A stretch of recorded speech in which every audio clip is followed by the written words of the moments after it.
Hello friends, मैं BL Mittal. मैं आपके सामने में आज फिर हाजिर हुआ हूँ। इस भारत देश की महान परंपरा जिसने इस भारत देश को सोने की चिड़िया बनाया था व्यापार में, और इसी भारत देश में मारवाड़ी कम्युनिटी है जिसने व्यापार में काफी बड़ा योगदान दिया है।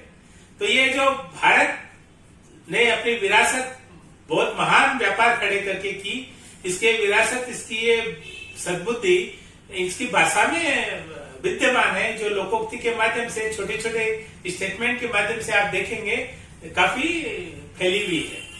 तो मैं आपको एक मारवाड़ी भाषा की छोटी सी लोकोक्ति बड़ी खूबसूरत अंदाज में आज बता रहा हूँ। उस लोकोक्ति का भाव है कि मांग जटे दाम बढ़े, मांग जटे दाम बढ़े। इसका मतलब ये है कि आपको व्यापार वही करना चाहिए जहां आपकी प्रोडक्ट की डिमांड हो, और जहां प्रोडक्ट की डिमांड होगी वहीं उसकी प्राइसेस बढ़ी हुई मिलेगी। ये लोकोक्ति मैंने अपने पिताजी से, अपने फादर से सीखी, और इसके पीछे की छोटी सी कहानी है कि मैं जब राजस्थान से यहाँ आया, ग्रेजुएशन किया, मेरा सीए करने का बहुत इच्छा था। तो मेरे पिताजी ने कहा कि देखो तुम सीए कर लो, मेरे पास पैसे भी है तुमको देने के लिए, पर मैं तुमको दूंगा नहीं, तुमको अपना गुजारा खुद ही करना पड़ेगा। You need to earn your bread and butter.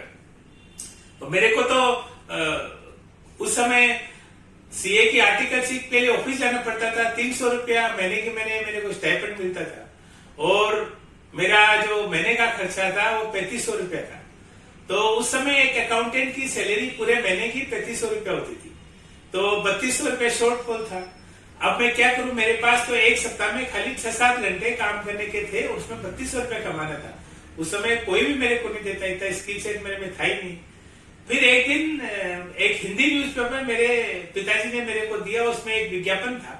उस विज्ञापन में था कि हिंदी टाइपिस्ट की मेरे को जरूरत है। तो मैं उसको तुरंत में इंटरव्यू के लिए उसमें पहुंच गया, और वहां जाकर के उस कंपनी को हिंदी बेल्ट में, यूपी में, बिहार में डेली हिंदी के पत्र लिखने होते थे। मैं देखा कि वहां कोई इंटरव्यू के लिए था ही नहीं, मैं अकेला था। तो उन्होंने कहा कि मित्तल तुम एक काम करो, तुम कल से ज्वाइन कर लो यार, हमारे तो बहुत दिक्कत हो रही। मैं कहते कि भाई साहब मैं कल से ज्वाइन नहीं कर सकता, मैं सप्ताह में 6 घंटा शनिवार के शनिवार आ जाऊंगा, वो मेरे को 3200 रुपया चाहिए। तो वो बड़े सज्जन पुरुष थे, उन्होंने बताया कि क्यों चाहिए, क्या चाहिए, पूरी बात मेरी समझी। फिर बोले देखो यार, मेरे को कोई मतलब नहीं है, पर मेरे को तो डेली मेरे को पत्र भेजने हैं हिंदी बेल्ट में। आज व्यापारी का लेटर है, कल मेरे को लिख के भेजना है। तो हम लोगों ने बातचीत की, हमने एक सिस्टम बनाया। मैंने कहा आप मेरे को एक टाइप मशीन मेरे घर में दे दीजिए, मैं आपको डेली शाम को आऊंगा, आपसे लेटर्स ले जाऊंगा, और दूसरे दिन आपको टाइप करके दे दूंगा। और मैं कैसे टाइप करता हूँ रात में, वो मेरा अपना लुकआउट है, आपको उसकी चिंता करने की जरूरत नहीं, आपको पूरे लेटर्स मिल जाएंगे। तो ये समझ लीजिए वो एग्री हो गए, उन्होंने मेरे को हिंदी टाइप मशीन दे दी, जो मैंने घर में लगा ली। 3 साल तक हमारा कारवा चलता रहा, मेरे को 3200 रुपया मिलता रहा, उनका भी काम होता रहा। तो ये चीज इसलिए पॉसिबल हुई क्योंकि बंगाल में एक तो हिंदी टाइपिस्ट मिलते ही नहीं, और मिलते हैं तो भी बहुत महंगे हैं, क्योंकि स्केर्सिटी में। तो एक छोटी सी स्किल भी कितने काम की चीज है। तो क्योंकि यहाँ पे मांग थी और इससे दाम भी मिले, तो है ना बहुत खूबसूरत लोकोक्ति। तो हमेशा काम ऐसा करिए जिसकी मार्केट में डिमांड हो, और डिमांड सप्लाई से ज्यादा हो।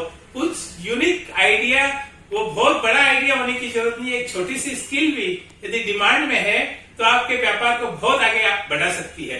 तो ये सब लोकोक्तियों के लिए मैंने अपना YouTube चैनल भी चालू किया है, जिसमें सारे वीडियोज आपको एक जगह मिल जाएंगे। दोस्तों, आप उस वीडियो का लिंक इस वीडियो के अंत में भी दे सकते हैं, और नीचे भी दिया हुआ है। धन्यवाद।